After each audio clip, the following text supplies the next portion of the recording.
লীগের রাজনীতি সোনার বাংলায়, শাহজালালের বাংলায় আর এদেশে মানুষ দেখতে চায় না। প্রিয় সাথী ও বন্ধুগণ, দীর্ঘ বক্তব্য রাখার অবকাশ নেই। এদেশের ছাত্র জনতারা জেগে উঠেছে, অভূতপূর্ব ছাত্র এক গণ অভ্যুত্থান ঘটিয়েছে।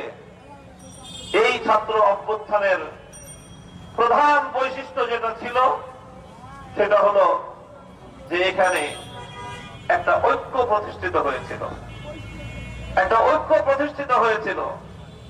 এই ছাত্র অভ্যুত্থানে আপনারা লক্ষ্য করেছেন এখানে যেমন স্কুলের ছেলেমেয়েরা ছিল, কলেজের স্টুডেন্টরা ছিল, ভার্সিটির ছাত্ররা ছিল, পাশাপাশি সারা দেশে মাদ্রাসার ছাত্ররা ব্যাপকভাবে স্কুল